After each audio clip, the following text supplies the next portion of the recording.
Good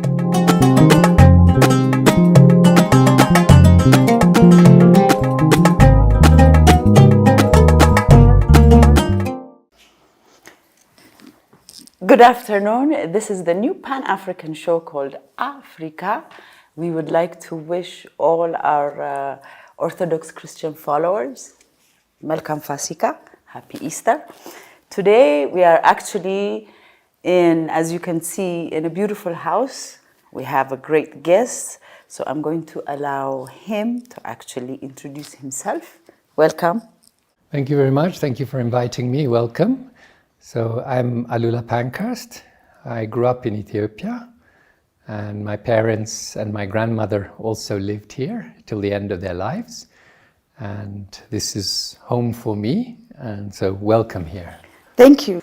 So in your own words, if you could describe who Alula Pankhurst is. So usually it's left to other people to describe who you are, but I'm an anthropologist. I studied anthropology at Manchester University, and I first studied languages at Oxford University, and I taught at Addis Ababa University for 16 years, and so on various aspects of Ethiopian society I've written some writings, and I'm also a product of my family background. My father was a historian, and my mother was a librarian, and my grandmother was also somebody who wrote about Ethiopia and cared about Ethiopia and came to live here. So I'm also a product of that. Beautiful, because since you've mentioned your parents and grandparents, our next question is actually regarding that. Our great-grandparents were dear friends in London. Please briefly describe to a young Ethiopian audience who the great Sylvia Pankhurst was and what she has done for Ethiopia during World War II. Thank you. So my grandmother Sylvia started her life as a painter. She went to Italy and to Florence to paint, but she was also very influenced by her mother and her sisters who were suffragettes in England and who campaigned for women's rights. So she was part of that movement, and when her mother asked her to come back and work for the movement, she abandoned her work as an artist and joined the cause. And very rapidly she became worried about the rise of fascism in Europe, and she'd already seen that when she was in Italy. And then, of course, the beginning of the Second World War was Italy's invasion of Ethiopia, and so very early on she became aware about the Ethiopian resistance to the Italian occupation. And she was a journalist, and she had a newspaper that was called the Women's Dreadnought that emphasized women's campaign for women's rights.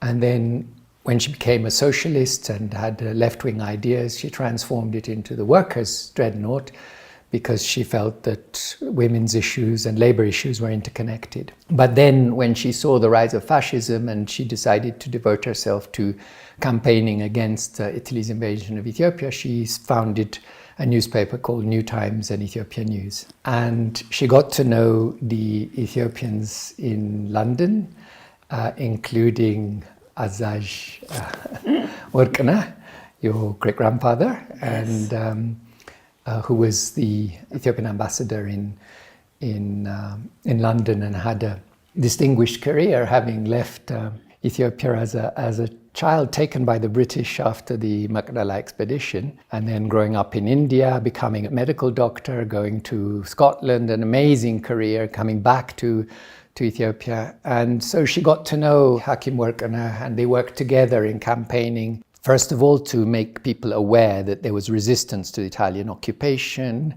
that the patriots were fighting against that, and that the Italians were using brutal techniques, and the British and the Europeans were not very sympathetic to the cause of Emperor Haile Selassie, and when he was in exile in Bath, and so she met him, and you can actually see up here, this is a tapestry by a Swedish woman who but it's based on a photograph that my father took of the emperor and Sylvia in Bath. And you can actually see that it was taken by a child because the angle of the photograph, he was 10, 11 at that time. And so Sylvia was very much trying to help the emperor's cause and also work closely with Hakim Workana on this. And that's how she became interested. And so she started, as well as her newspaper, which she published for 20 years, New Times and Ethiopian News, she wrote a cultural history and was interviewing the students, the refugees, and became fascinated. And so she was by then an elderly woman in her 70s and just decided when the war was over she had to come to Ethiopia because it was so much become part of what was important to her life. And she came on a second visit and decided to stay and lived the rest of her life, the last few years of her life here, and started being a journalist. She started Ethiopia Observer. Okay. And your mother Eleni and her were very close, and in fact Eleni was very instrumental in commemorating the 50th anniversary of Sylvia's death. She died in 1960 and was buried in Selassie Cathedral, and was in some senses, this was her home, and the emperor appreciated what she had done during the occupation. And Ethiopia Observer was published first monthly, then quarterly, that described what was going on in the country, in culture, in arts, in development. She traveled a lot, even though she was an elderly woman. Also was very interested in social services, so she was the Social Service Society and helping people who were in difficulties, girls' education. She still remained and had an interest in women's issues when she came here, and traveled a lot and visited and wrote about it. And then my father followed in her footsteps and continued publishing Ethiopia Observer till the revolution period, till the mid-70s. And my mother joined him here, and they lived here, and yeah, the rest was history, as they would say. Yeah.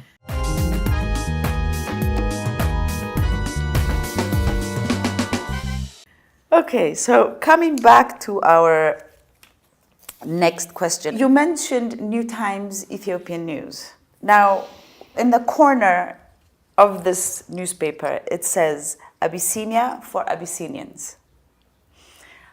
Can you tell us a little bit about what that message, because I feel like it's a message, because it's in the corner of the newspaper on the right. Yes. So if we look at the context of the mid-20th century there, most countries in the world were either colonizers or colonized, and most of Africa was colonized. Ethiopia had managed to survive due to some very astute rulers and also its isolation and its geographical position. And Ethiopia had managed to remain independent throughout this period, except for that 5 years period of the Italian occupation. And so I think Sylvia believed very strongly that the intention of the big powers, of the colonial powers of Britain, France, Italy, Germany, and so forth, and Belgium, was still in the making. And so Britain helped the emperor, in the sense, gave him refuge in Bath, even though they didn't recognize him as a proper head of state. And they did help him to come back to Ethiopia, but they still controlled all that. And after they came, they were still thinking of keeping Ethiopia as a protectorate, and were in Somaliland. And so Sylvia, as someone who was very against this and fought against this, she was very wary of the intention of the British. And even over Eritrea, she had a very clear stance that Eritreans were fighting for being part of the Union, and the British wanted to keep Eritrea as a protectorate. So she was somebody who really very strongly argued that the British had to recognize Haile Selassie as the emperor, and that Ethiopia was a sovereign state, and she was campaigning for that. So not only did she campaign against the Italians by promoting the what the patriots were doing in the resistance, which was the British and the others were pretending didn't exist. But once Ethiopia was liberated, she wanted to make sure that Ethiopia continued to be an independent country, and the other African countries were not yet independent at this period. And in fact, my father, one of the first books he wrote was A Tale of Two Nations, which was about Kenyan struggle for independence with Jomo Kenyatta and so forth. And the British were so upset with this book that when my parents got married, nobody from the embassy was allowed to come to their wedding. So one person defied that ban, but still. But just to say that Sylvia had this position that Ethiopia needed to remain independent, and that if that meant going against the British foreign policy, which she did consistently. I mean, her newspaper had difficulty being published because it was considered seditious at the time. And, she came under threats from Mussolini, and so it was something she believed in very strongly. Wow, such history we have. Thank you for actually giving us this opportunity. You've mentioned a few things about, not a few, but quite a lot about your grandparents and parents. But I would like our audience to know what they have actually done for their adopted country, Ethiopia. Right. So my father followed a bit in the footsteps of his mother. So first of all, he continued publishing the Ethiopia Observer with Rita, with my mother together. They co-published it till the revolution period. And he started teaching at the university in the history department, and he specialized in economic history. So a lot of his life was devoted to writing books about Ethiopian history and teaching at the university. And he became a director of the Institute of Ethiopian Studies and campaigned for having a good library, including a new library towards the end of his death.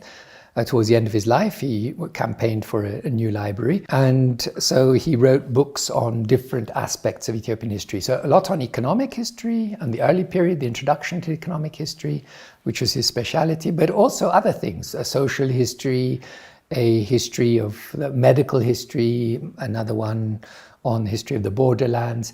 And in addition to that, he very much believed in a kind of more populist approach to make history alive for people. So he wrote more easy books, a history of the chronicles, history of travelers, Ethiopia engraved, of a picture book of the engravings, and another one, Ethiopia photographed, of the history of early photographs. So, and Ethiopia in pictures. So he really believed that it was important to make history come alive for everybody and make it accessible. So he did his academic work, which was much more, full of footnotes and references, and where he was very much a compiler more than an analyst. Many other historians are brilliant analysts. He was much more giving the basics, and then other people could then interpret it.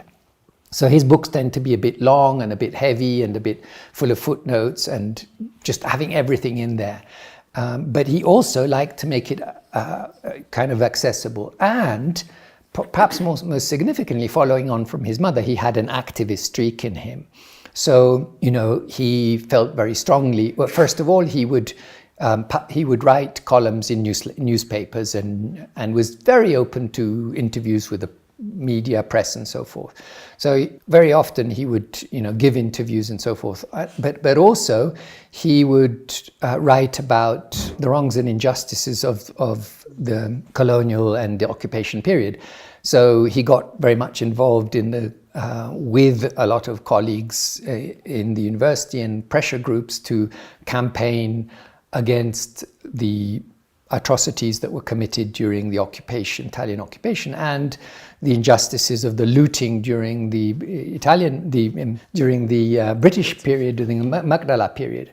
So he was very much involved with starting with colleagues, with Professor Andreas and artist Zarihuን Yetengeta and Tasfaye Zellalo and others, and in both the campaign for the return of the Aksum obelisk, which was raised in the parliament here by Fitarari Amade Lemma.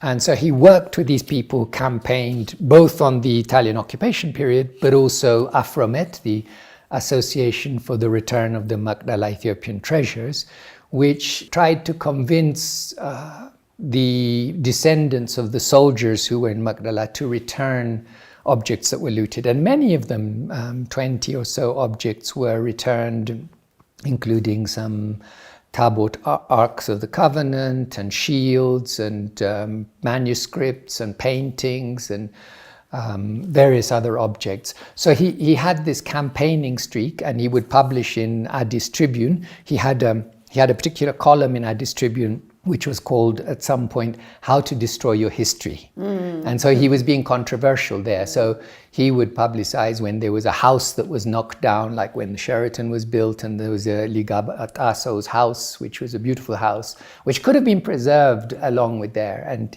he would put out How to Destroy Your History in an ironical way.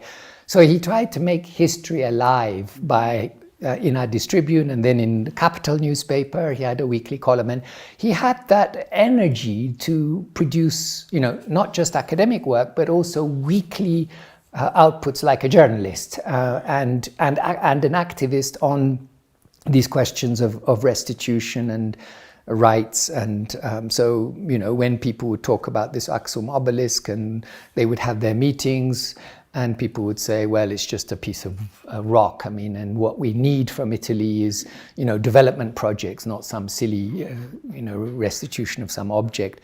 But he really believed that would happen, and I didn't believe it would happen. And, banging away at the door until it opened, he and the colleagues and friends and the association did succeed. And also with Afromet, they did manage to convince a lot of people to return looted objects. So I think he had that mixture of being an academic and somebody that set the ground for a lot of Ethiopian historians to dig and build and criticize what he had written and take it further, and making that groundwork, but also the popularizing Ethiopian history, making it accessible with images, histories for children and for tourists, and with the books on photographs and engravings, and then this activism streak of that he inherited from his mother of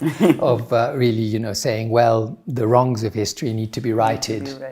Yeah. Since we're on the history subject, what do you think about our university? We were having issues on our history department, right?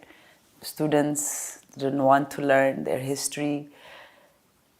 Do you know anything about it? Were you in the university when that was going on? So I taught 16 years in the university, and I enjoyed particularly going with students, going on field trips, and working with enthusiastic young people to writing their theses. And so I was not really part of the politics of the university, and after 16 years I actually found that I was getting so interested in the research topics that I was involved in that I still continue to advise students and to examine theses and so forth, but I no longer do any routine teaching, and many of my students are now there, and so in a sense my being there or not is not so important. But yes, the quality of teaching and the question of making people more aware of their heritage and their history and being proud of it and liking it, even though there are controversies and so forth. I think there's a lot that needs to be done, and there are a lot of very competent and good historians who are trying to publicize and make the younger generation aware and proud and enjoy and learn about their history. You've also touched on this. After 150 years, England returned to Ethiopia. I think from England was 13 pieces, and then there were 3 from Belgium, I think, Magdala religious artifacts. You mentioned them, including Aze Theodoros's dread. Please describe the process. I think I need to backtrack just a tiny bit, if you'll allow me. Sure. So when there was the Magdala expedition, the British came and Emperor Theodros committed suicide rather than surrendering, and the British came and got at the top of Magdala, this tabletop, and then looted, set fire, cut from Emperor Theodoros's dreads, took bits of his clothing and ripped his amulet, and really behaved just like invaders, and burnt the church and there was looting, and then the officers stopped them and took all the loot and collected it, and then had an auction and sold it. And the people who bought most of it, the British Museum had sent a representative, Richard Holmes, and he had loads of money, so he bought a lot of it. Then the richer officers bought many other things. And then they came with elephants, and they loaded up these elephants with these booty and these loot, and went to the coast and left with this, with poor Prince Alamayo and Hakim Warkana, who was a young child at the time. And so they had these elephants and these boxes of loot, and so a lot of them ended up in museums. And so there are maybe over 1,000 objects in museums. There are maybe 500 manuscripts. Rita, my mother, wrote a paper on where the different manuscripts are, and there could be up to 1,000, but there are at least 500 that can be clearly identified as coming from Magdala. Most of them in the British Library, and British Library has done something great. They've digitized almost half of them already and have provided digital copies, at least, to libraries and institutions in Ethiopia. So a lot of them are in museums, but there are also loads of objects that are with the descendants of the soldiers. Now, what happened was, after Emperor Theodros died, the next emperor was Emperor Johannes. And Emperor Johannes, he asked for the British to return only 2 objects. He asked back for the Kibra Nagast, and he asked back for the Kurata Resu. So the icon, which is a picture of the Christ with the crown of thorns, was one that the kings used to take into battle. So it had a lot of significance. And then the Kibra Nagast is one that legitimizes the Solomonic dynasty, because it has the whole story from the Queen of Sheba, etc. But also in the marginalia, in the sides of the manuscripts, they often have land deeds, court cases, and so forth. Historical records, which are important as a kind of a history of what went on, and that can be used in disputes and so forth. So what did the British do? And this, Richard wrote about this and popularized it in some of his writings. And so they said, oh, well, they found 2 Kibra Nagasts. And there was one that was beautifully illustrated with paintings, and they kept that one, and they sent the other one back. Then the painting, the icon, they said, we can't find it. Actually, it was in the private possession of Richard Holmes, who was the British Museum curator, and then the curator of the Queen Victoria. And then afterwards it got sold in an auction. It's ended up in Portugal in a bank vault where it still is. Now, in the 20th century, to move forward, when Emperor Haile Selassie went to the coronation of King George, the Brits thought, well, maybe we should give them some kind of gift. And they thought, well, at that stage it was Empress Zewditu. And normally they would give a decoration or something. But she's a woman. And so with the sexist views at the time, they said, no, we can't give her a decoration. So they thought, well, let's see if we can find something. And they thought, well, let's give her a crown. And they found 2 crowns, a beautiful golden one and a one that was silver. And guess which one they said? Silver one. So the British minister here handed over this. And when Queen Elizabeth came on a state visit in 1965, she also brought a few things. She brought the seal of Emperor Theodros, and also an aklila, one of the crowns of the patriarch. So there was this history of a few things that were returned in the 20th century. But then what really happened was Afromet. So the Association for the Return of the Magdala Ethiopian Treasures, that pressure group started to campaign. And it was really successful because these descendants of the soldiers, you know, they had these various objects and they don't mean very much to them. Having a shield here, there was a professor, Fiona Watson in Edinburgh, and when she heard about it, she found this shield and she returned it. And they even found 2 tabots lying around in a cupboard in a church. Wow. And when those tabots came back to Addis, there was jubilation, and you know, and these objects are now in the Institute of Ethiopian Studies, beautifully displayed and so forth. And you know, I'm sorry to interrupt. Do they know what tabots are? No, I mean, why did they take it to begin with? Just because?